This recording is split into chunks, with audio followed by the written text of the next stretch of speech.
नमस्कार साथियों, मेरा नाम है मनीष भारती। आपका मैं संस्कृति आईएएस प्लेटफॉर्म पर स्वागत करता हूं। साथियों, जैसा कि आप जानते हैं, भारत एक विशाल देश है। चाहे वो जनसंख्या के दृष्टिकोण से देखें या इसकी भौगोलिक अवस्थिति पर नजर दौड़ाएं।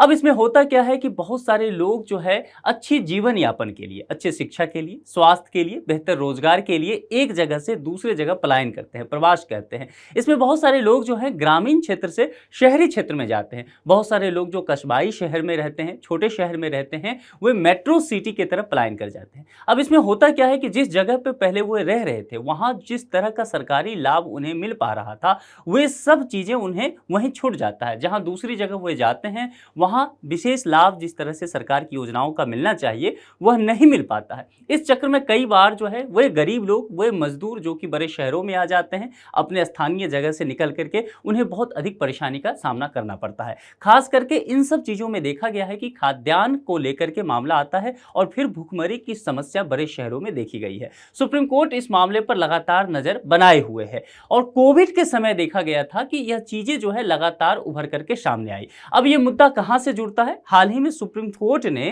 केंद्र सरकार को एक निर्देश दिया है और यह राशन कार्ड से संबंधित है। तो कुल मिलाकर के यह समझ लीजिए कि वे करोड़ों प्रवासी मजदूर जो कि एक जगह से दूसरे जगह प्रवास कर गए हैं, एक राज्य से दूसरे राज्य आ गए हैं, अपना घर छोड़ के आ गए हैं, उनके लिए सुप्रीम कोर्ट बहुत बड़ी खुशखबरी लेकर के आई है। अब मुद्दा क्या है, इसे पहले समझ लेते हैं। इसके अंतर्गत हम बहुत सारी चीजों को देखेंगे। हम ये समझेंगे कि इस देश में, भारत में प्रवासी मजदूरों की स्थिति क्या है और किस राज्य में सबसे अधिक प्रवास किया गया है। One nation one ration card की जो बात की जाती है, हम इसके प्रावधान को भी समझ लेंगे। देखिए यह मुद्दा क्या है। अब करोड़ों प्रवासी मजदूरों को भी मिलेगा राशन कार्ड। यहां पर करोड़ों प्रवासी मजदूरों की बात की गई है और ये राशन कार्ड की जो बात की गई है, दरअसल सुप्रीम कोर्ट के अंतर्गत ये एक अभी सुनवाई चल रहा है, उसके अंतर्गत बातें की गई। Supreme Court directs state and union territories to give ration card to 8 crore migrant workers. यहां 8 करोड़ माइग्रेंट वर्कर्स की बात की गई है। दरअसल ये आंकड़ा जो एक सुप्रीम कोर्ट ने पहले ही कहा था कि आप सरकार से कि आप एक आंकड़ा इकट्ठा कीजिए कि प्रवासी मजदूर कितने हैं, तो तकरीबन ये आंकड़ा जो है 28 CR तक पहुंचा था, जिसमें से ये जो मतलब ये पंजीकृत हैं, ठीक है, पोर्टल मैं अभी विस्तार से चर्चा करूंगा, अभी मैं आपको ब्रीफ में बता देता हूं, जिसमें से 20 करोड़ लोगों को ये सुविधा दिया जाता है।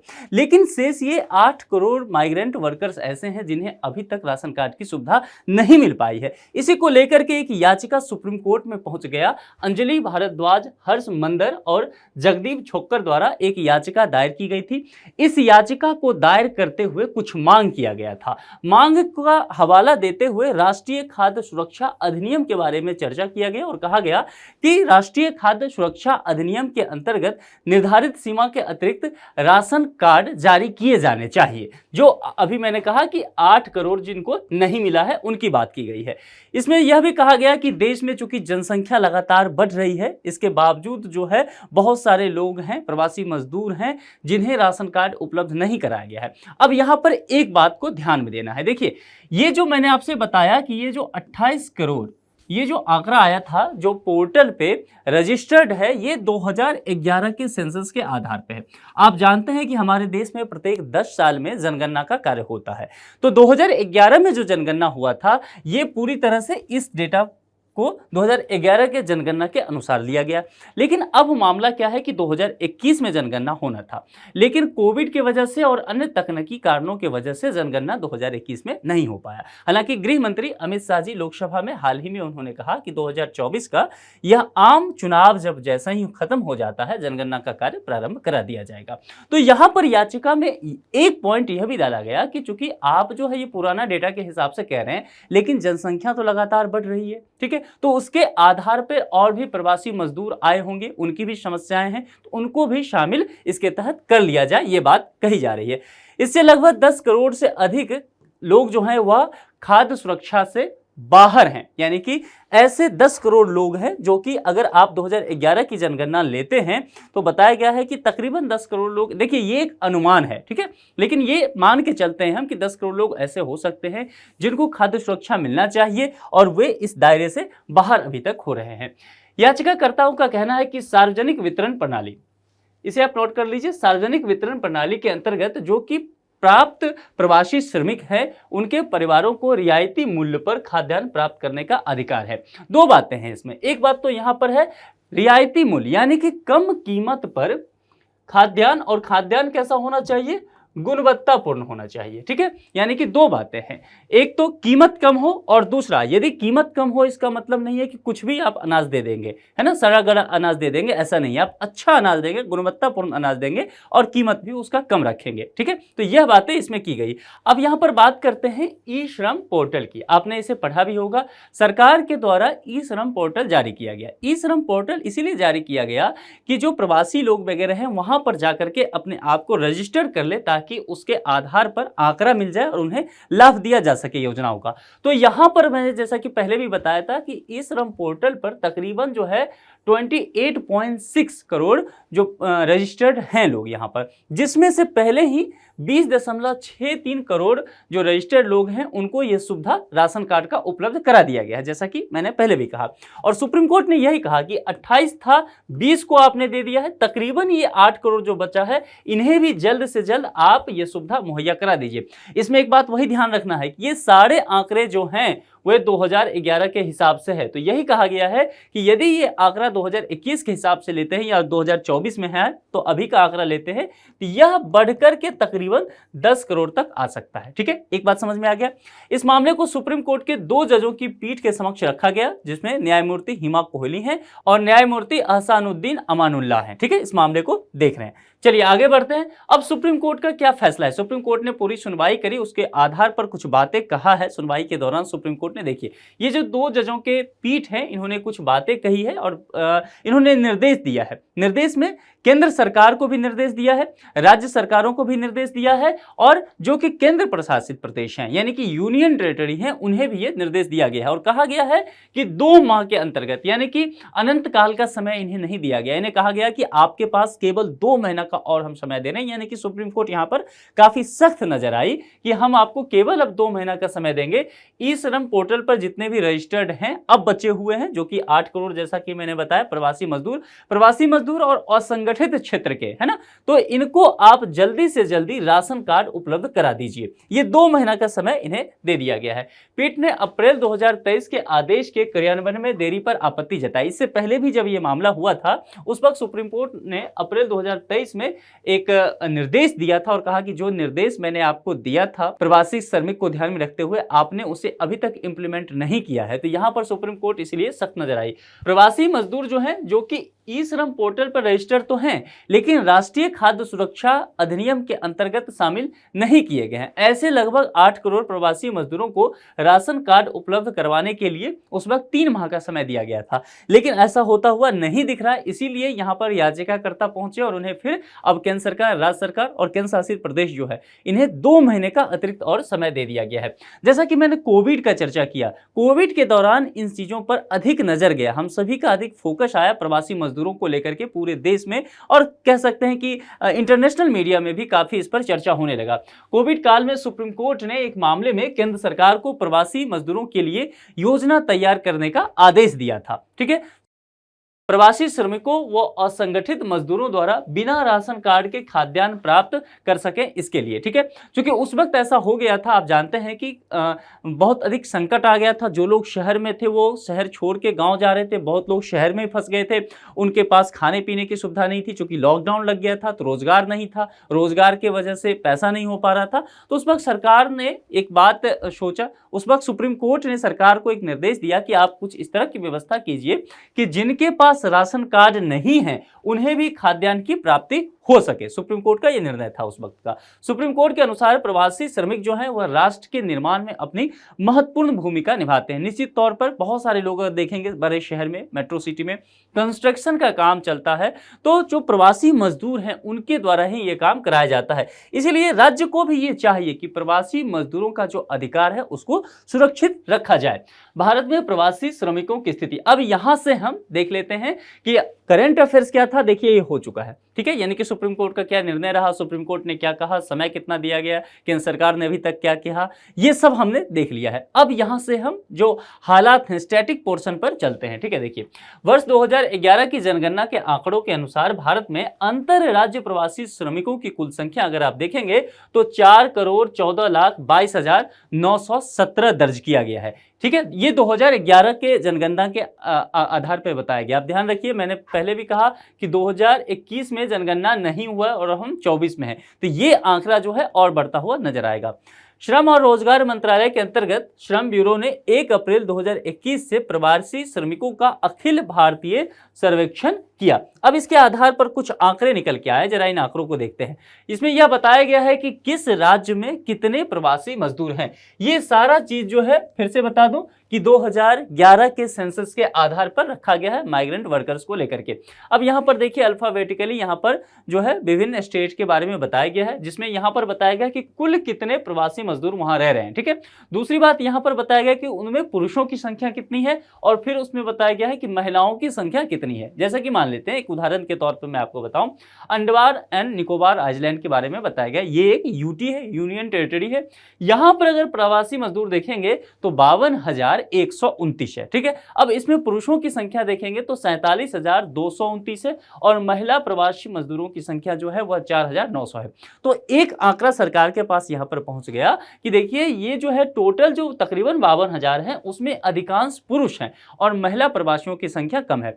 यानी कि अगर सरकार को चाहिए कि किसी तरह की योजना इससे संबंधित बनाना पड़ेगा तो यहां पर इन महिलाओं को भी विशेष रूप से टारगेट किया जा सकता है, इनके लिए योजना, और यहां जो पुरुष हैं उनके लिए भी काम किया जा सकता है। ये आंकड़े जो हैं इसी तरह की चीजें दिखाते हैं। अगर 2-3 स्टेट का हम और देख लें, जैसे कि यहां पर बताया गया है कि देखिए इस आंकड़ों के आधार पर कि जो साउथ इंडिया के स्टेट हैं जैसे कि तेलंगाना हो गया, आंध्र प्रदेश हो गया, कर्नाटक हो गया या फिर तमिलनाडु हो गया, वहां पर अधिक प्रवासी लोग गए हैं। तो उनमें से 1-2 का हम जरा देख लेते हैं। जैसे कि आप देखना चाहेंगे तो कर्नाटका का देख लेते हैं। ठीक है, देखिए कर्नाटक में जो है वह 28,87,216 प्रवासी मजदूर गए हैं, जिसमें से तकरीबन 23.5 लाख पुरुष हैं और 5,19,000 के लगभग महिलाओं की संख्या बताई गई है।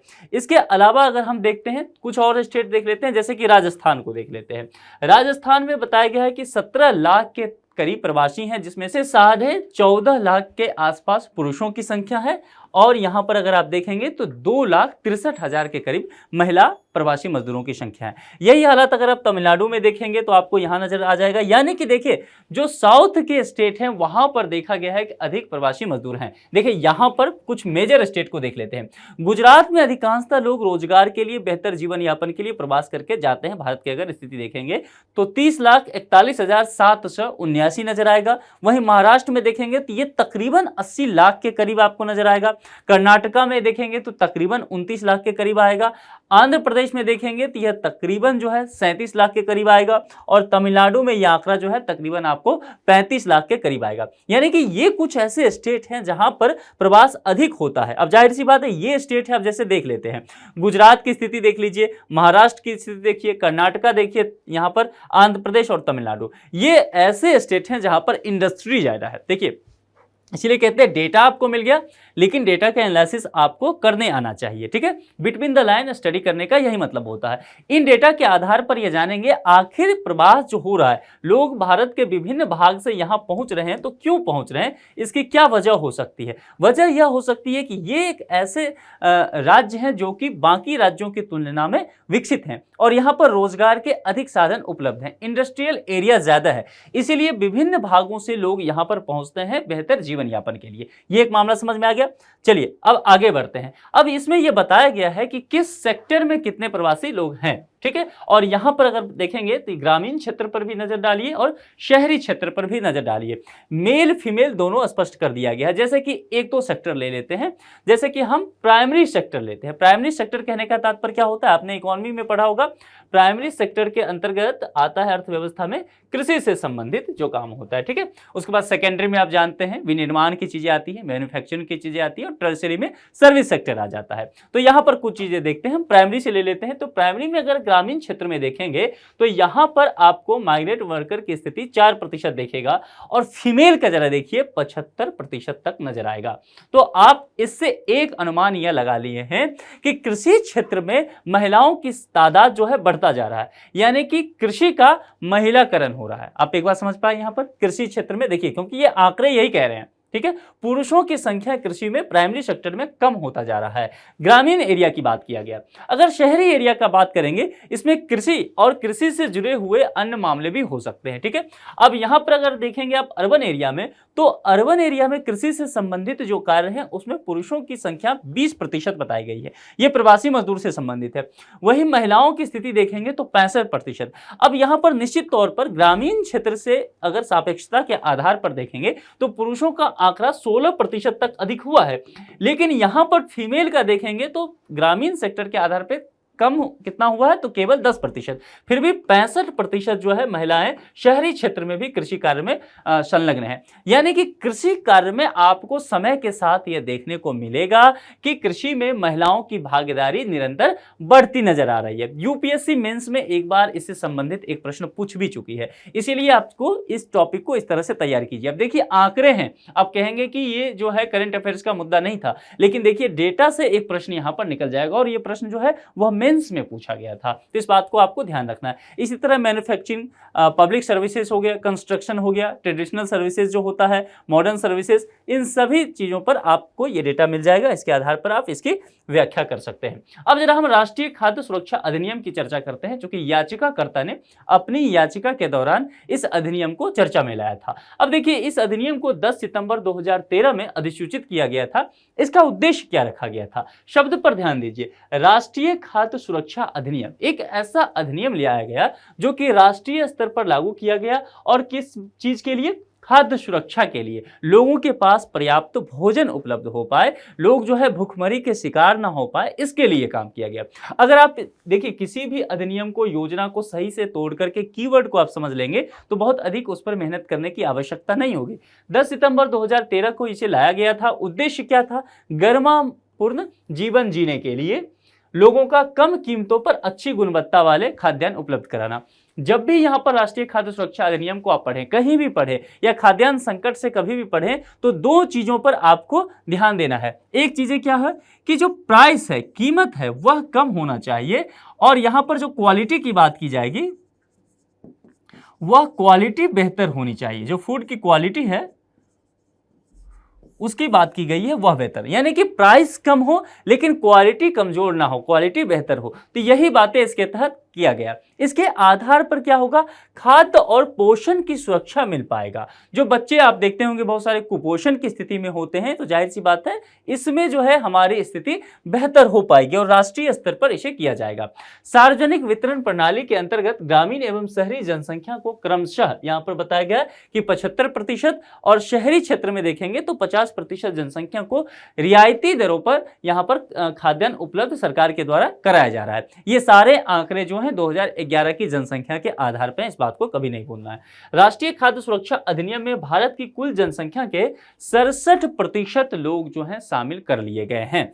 केंद्र सरकार द्वारा लाभार्थियों की पहचान के लिए मानदंड निर्धारित किया जाता है। तो कौन इसका मानदंड निर्धारित करता है, यहां पर निकल के आ गया केंद्र सरकार के द्वारा। ये बात आपको ध्यान में रखना है। चलिए आगे बढ़ते हैं। राष्ट्रीय खाद्य सुरक्षा अधिनियम के अंतर्गत लाभार्थियों को दो श्रेणी में बांट दिया जाता है। अब दो श्रेणी क्या है, देखिए पहला है अंत्योदय अन्न योजना, इसके लाभार्थी। अब इसके जो लाभार्थी होंगे यानी कि बेनिफिशियरीज, उनके प्रत्येक परिवार को प्रति माह 35 किलोग्राम खाद्यान्न दिया जाएगा। 35 किलोग्राम खाद्यान्न उपलब्ध करा दिया जाता है इनके परिवार को। और यहां पर एक कहा गया प्राथमिकता वाले परिवार, तो जो प्राथमिकता वाले परिवार के लाभार्थी होंगे उनमें प्रत्येक व्यक्ति प्रति माह 5 किलोग्राम जो है खाद्यान्न उपलब्ध कराया जाएगा। ये दो वर्ग इसमें कर दिया गया है। इस अधिनियम में नगद अंतरण जैसी योजनाओं सहित लक्षित सार्वजनिक वितरण प्रणाली में सुधार का प्रावधान किया गया। दो बातें हैं, यहां पर कहा गया नकद अंतरण यानी कि कैश ट्रांसफर की बात की गई। दूसरी बात यहां पर कहा गया लक्षित सार्वजनिक वितरण प्रणाली। सार्वजनिक वितरण प्रणाली तो आप समझ ही रहे हैं, ये लक्षित क्या कहने का तात्पर्य है, यानी कि टारगेट किया गया जिन लोगों को आवश्यकता है। यानी कि हमने फाइंड आउट कर लिया कि प्रॉब्लम यहां है, यदि प्रॉब्लम यहां है तो सॉल्यूशन भी यही चाहिए। तो एक लक्ष्य हमने बनाया है ताकि हम जो है खाद्यान्न संकट से उबर सके, अच्छा पोषण मिल सके हमारे देश के नागरिकों को। ये यहां पर किया गया है। आपको इस चार्ट में बहुत सारे आंकड़े, यही सारी चीजें जो यहां मैं बता रहा हूं, ये सारे यहां पर दर्ज कर दिए गए हैं। चलिए आगे बढ़ते हैं। अब मैंने पहले भी एक चर्चा किया था one nation one ration card, ठीक है। तो यहां पर इस पर हम जरा एक नजर डालते हैं, क्योंकि प्रीलिम्स का समय है और यूपीएससी अगर इन सब टॉपिक से सुप्रीम कोर्ट के डिसीजंस पे नजर डालती है, जो कि यूपीएससी ऐसा करते भी रहती है, इस स्कीम से संभव है एक प्रश्न आ जाए। इसकी शुरुआत जो है वर्ष 2019 से किया गया। वर्ष 2019 यानी कि ये कोविड का समय ही था, मैंने कोविड का चर्चा किया था, उसी वक्त इसे लाया गया था। इसका लक्ष्य क्या रखा गया था, राशन कार्डों को देशव्यापी पोर्टेबिलिटी प्रदान करना। वही बातें हैं कि कहीं भी आप जाएं आपके लिए वह यूजफुल हो जाए। एक राशन कार्ड हो, चाहे आप दिल्ली में रहें, चाहे आप तमिलनाडु में रहें, चाहे बिहार में रहें, चाहे महाराष्ट्र में रहें, आप उस पर लाभ ले सकते हैं। नोडल मंत्रालय, नोडल मंत्रालय कहने का तात्पर्य होता है कोई एक मंत्रालय जिसे सभी कामों की जिम्मेदारी दी गई है कि आप इसका क्रियान्वयन कीजिए और फीडबैक वगैरह लाइए। उपभोक्ता मामले, खाद्य एवं सार्वजनिक वितरण मंत्रालय को यह काम दिया गया है। अब इससे संबंधित कुछ बातें हैं, उसे भी एक बार देख लेते हैं। वर्ष 2011 की जनगणना के अनुसार देश में 45 करोड़ आंतरिक प्रवासी हैं, जो कुल जनसंख्या का 37% है। जरा समझ लीजिए, पूरे देश में अगर आप देखेंगे प्रवासियों की संख्या तो वह 45 करोड़ है, और यह इस देश की जनसंख्या का आप जानते हैं कि यह कुल मिला के तकरीबन 37% तक आ जाएगा। अब एक बात यह आता है कि one nation one ration card हम क्यों करने जा रहे हैं, ठीक है, इसकी आवश्यकता क्यों है। बहुत सारा डिबेट हुआ, बहुत सारे ऐसे स्टेट हुए जिन्होंने कहा कि हम इसको लागू नहीं करेंगे, ठीक है। जैसे बंगाल की चर्चा आपने सुना होगा, दिल्ली की चर्चा सुना होगा, बहुत सारे ऐसे स्टेट आए, ठीक है। तो उसकी राजनीतिक वजह हो सकता है, लेकिन इसका कुछ आर्थिक पहलू भी हो सकता है, तो उस पर हम ध्यान डालते हैं। देखिए, देश के अंदर प्रवासी नागरिकों को वहनीय दर पर खाद्यान्न की उपलब्धता सुनिश्चित करना। जैसा मैंने कहा कि मान लीजिए कोई एक व्यक्ति है जो कि उत्तर प्रदेश का रहने वाला है, लेकिन अच्छे रोजगार के लिए वह तमिलनाडु चला गया है। अब इसका राशन कार्ड उत्तर प्रदेश में है, तो जाहिर सी बात है यदि यह बेरोजगार हो जाता है या इसकी माली हालात अच्छे नहीं हैं, तो यहां पर तो राशन कार्ड के आधार पर इसे सुविधा मिल रहा था, ठीक है। लेकिन ये अब चला आया तमिलनाडु, तो इसका राशन कार्ड तो उत्तर प्रदेश का है, फिर उसे लाभ नहीं मिल पाएगा, ठीक है। और यदि लाभ नहीं मिल पाता है तो एक तो इसकी आमदनी जो है वह कम है, और दूसरी बात जो खाद्यान्न पर अधिक ये खर्च करेगा तो गुणवत्तापूर्ण जीवन नहीं जी पाएगा। तो सरकार ने कहा कि देखिए, आप एक वन नेशन और वन राशन कार्ड, आप देश के अंतर्गत कहीं भी जाएं, वही राशन कार्ड उत्तर प्रदेश में भी काम में आ जाएगा, वही यदि आप तमिलनाडु चल जाते हैं तमिलनाडु में आ जाएगा। कई बार आपको हुआ कि नहीं, अब तमिलनाडु में मेरा काम नहीं बन रहा है, मुझे दिल्ली जाना है, तो वही राशन कार्ड जो है दिल्ली में उपयोग में आ जाएगा। मामला समझ में आया यहाँ क्या कहने का मतलब है, यानी कि कम दर पर आपको गुणवत्तापूर्ण खाद्यान्न मिल जाएगा, ताकि पोषण की समस्या जो हो जाए या फिर कहते हैं कि कुपोषण की स्थिति उत्पन्न हो जाए, वैसा ना हो पाए। भूखमरी से होने वाली मृत्यु की जो घटना है उसमें कमी आ सके। भारत में अभी भी कई आंकड़े कहते हैं कि बहुत सारे आबादी जो है, बच्चे हैं, भूखमरी से ग्रसित हैं, तो इस संख्या में कमी लाना भी एक उद्देश्य रखा गया है। खाद्यान्न वितरण में व्याप्त भ्रष्टाचार और बोगस राशन कार्ड यानी कि फेक राशन कार्ड की बात की गई।